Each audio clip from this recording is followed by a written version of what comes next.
Thank you so much for the introduction. We are excited to be joining the Social Innovation Summit for this conversation today.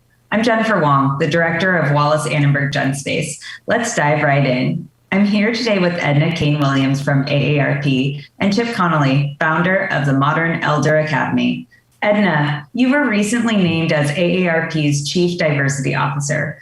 What is AARP's approach to DEI, both for your workforce and in the marketplace?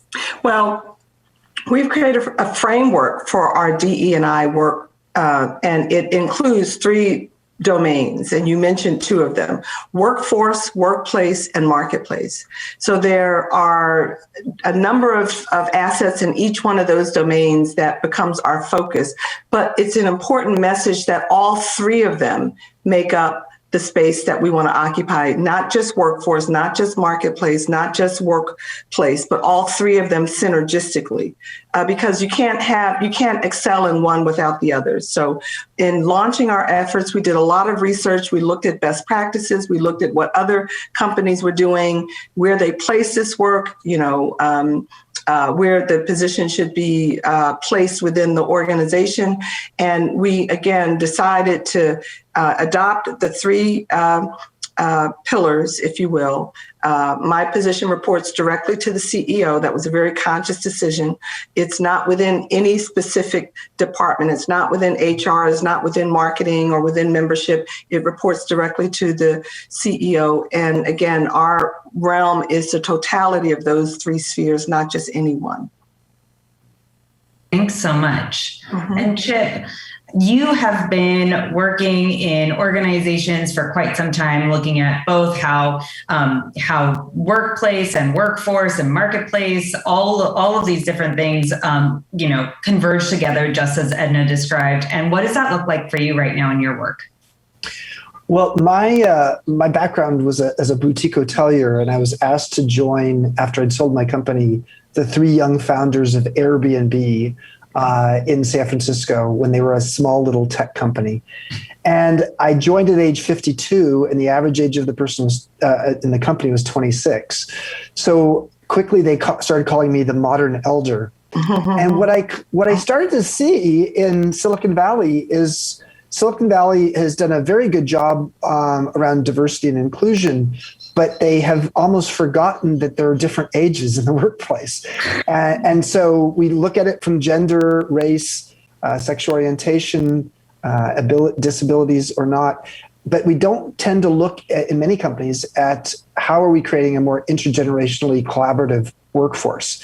And so that's really the lens that I've used, and it's why I wrote a book called Wisdom at Work, The Making of a Modern Elder, and why I created the Modern Elder Academy down here in southern Baja in Mexico.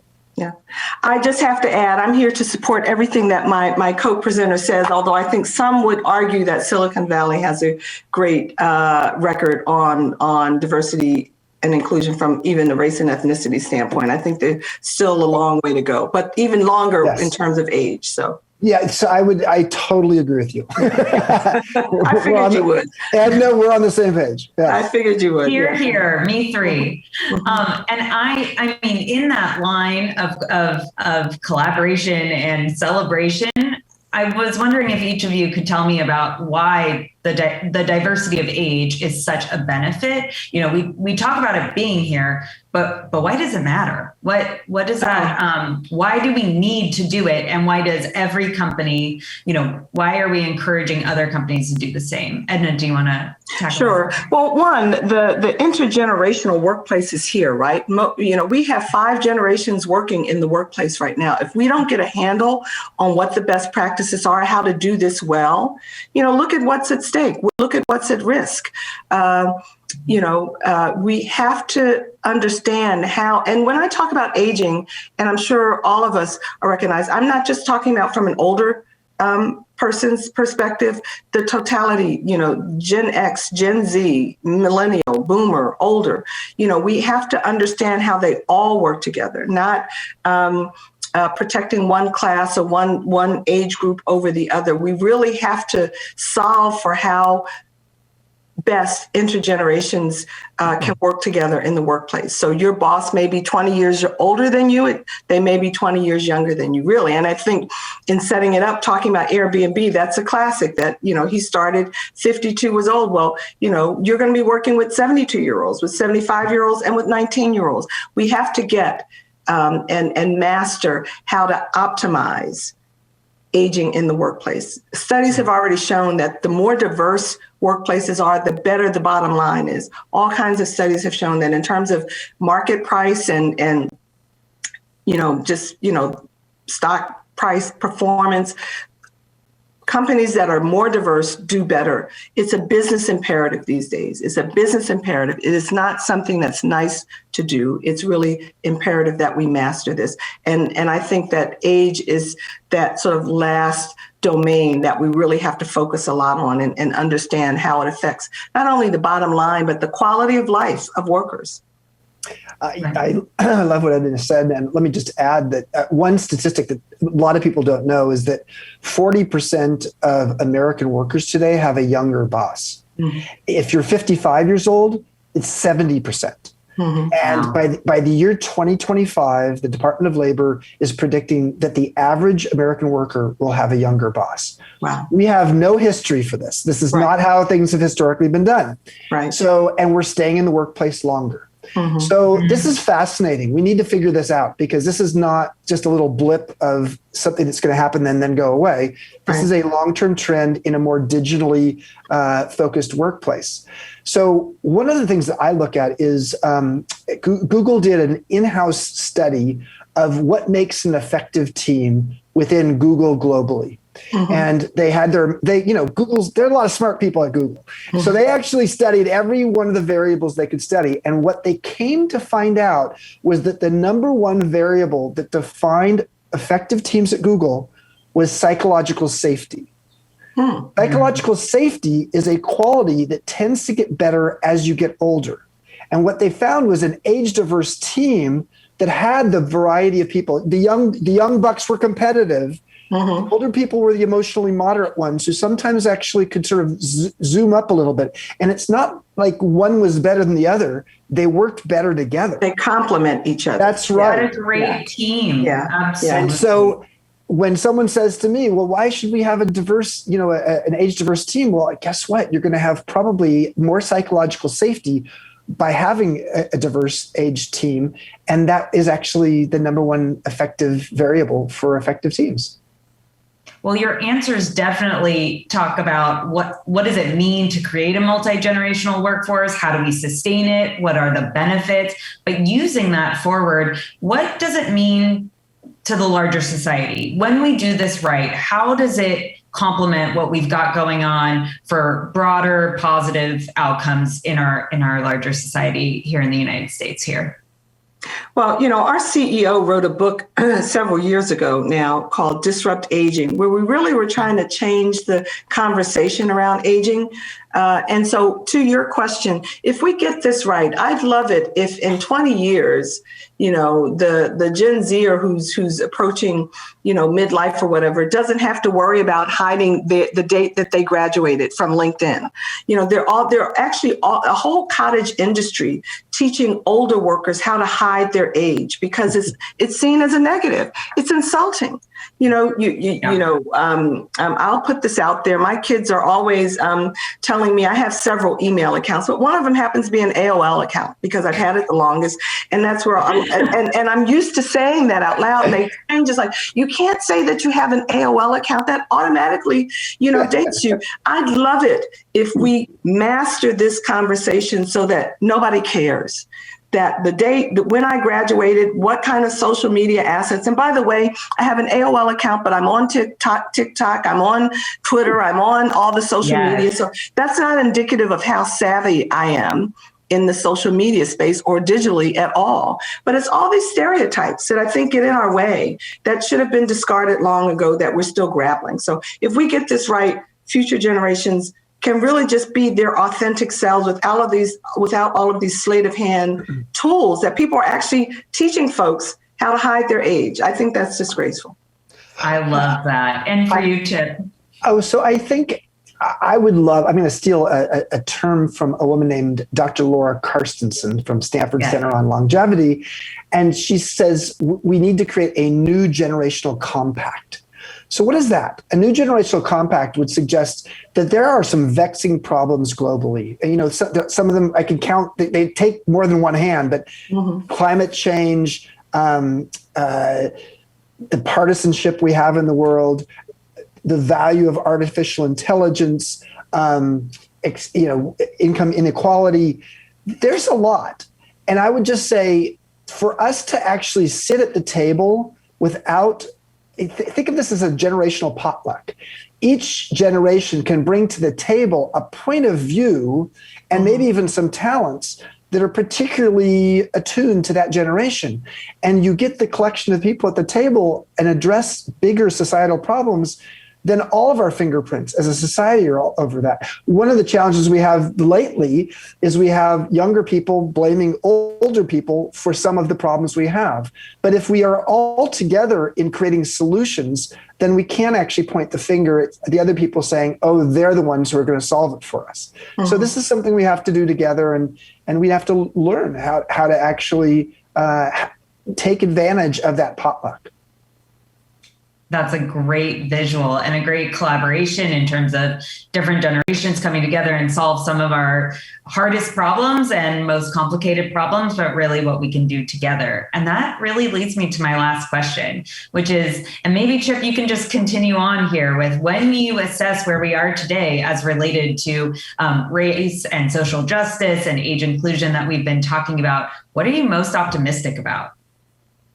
Well, I guess I'm most optimistic about the fact that we're having the conversation.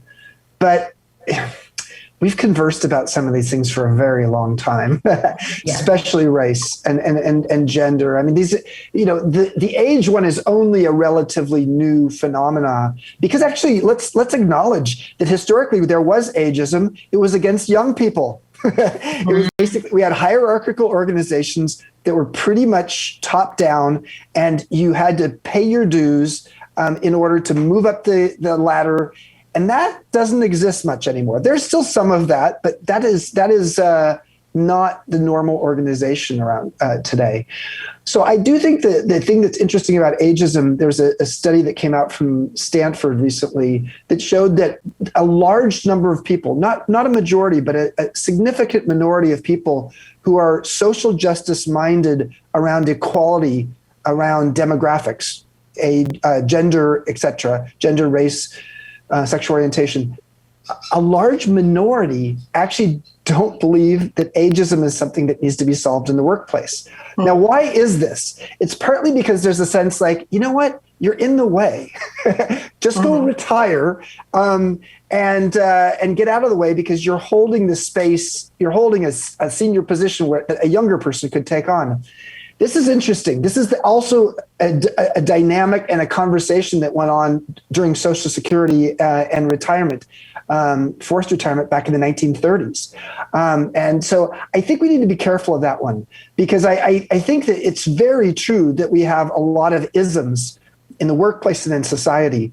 But when we get to a place where we make an ism socially acceptable, or somehow there's a logic behind it, that's when we have hit a slippery slope. And let's acknowledge that, assuming we all live old enough to experience ageism, it's something that is across all demographics, because we all get older. Edna? I certainly agree with a lot of what you said. We have done work at AARP that shows that, one, age discrimination is still really huge, especially for older adults, and especially for Black and Brown. So it is more pronounced it's like a double whammy.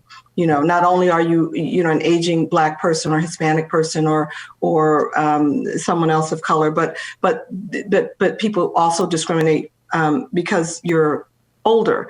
And so while I agree with a lot of what you said, I just want to put that front and center, that age discrimination is still a big, big issue in this country. And I also worry post-COVID, so AARP has been talking a lot about the longevity economy, and how, to your point, people are working longer, we're living longer. It's going to be much more common to have people live to be 90, 100 plus, and therefore work into their 70s and their 80s.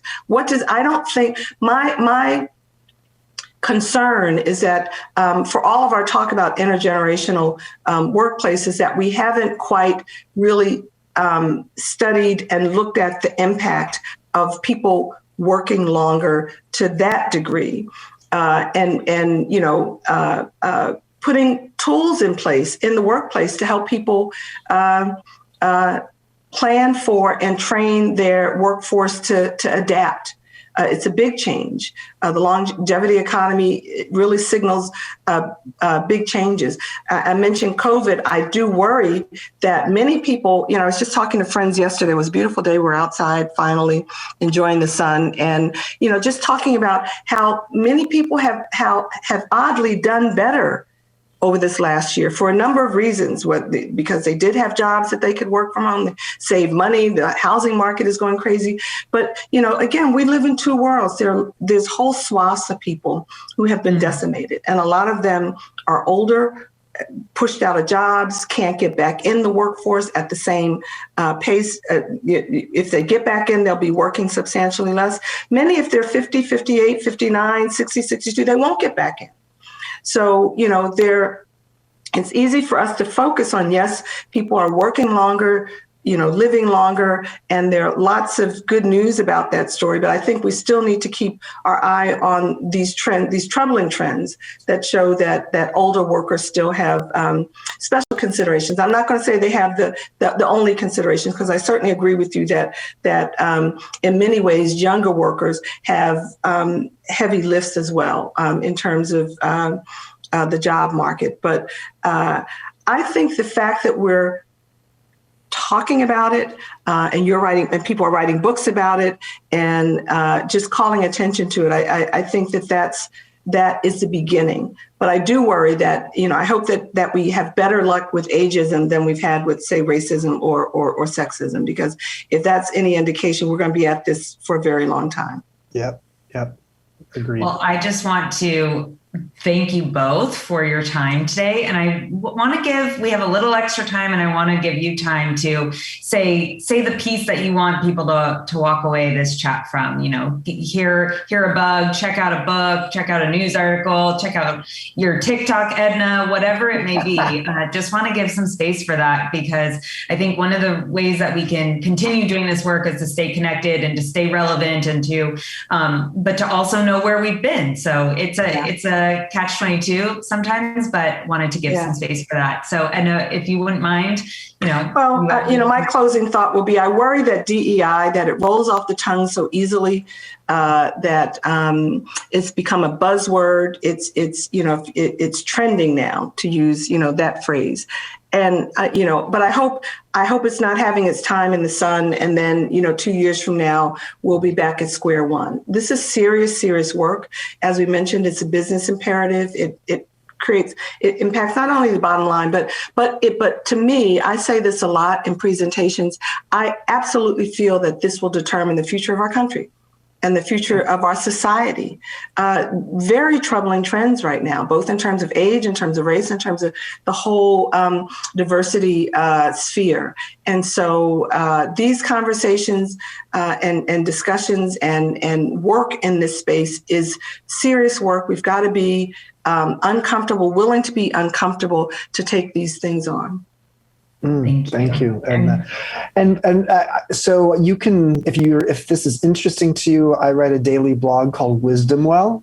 Just put Wisdom Well Chip Conley in Google or however you want to search, and you'll find that. And you'll also find the Modern Elder Academy. And we have a program called MBA Online for people who don't want to fly all the way down to Mexico to have an experience in person, but can do it online. So I really feel honored to be here with Edna. I have such an appreciation for what AARP does as an organization, and look forward to being, helpful in terms of illuminating these important points that we've been talking about today.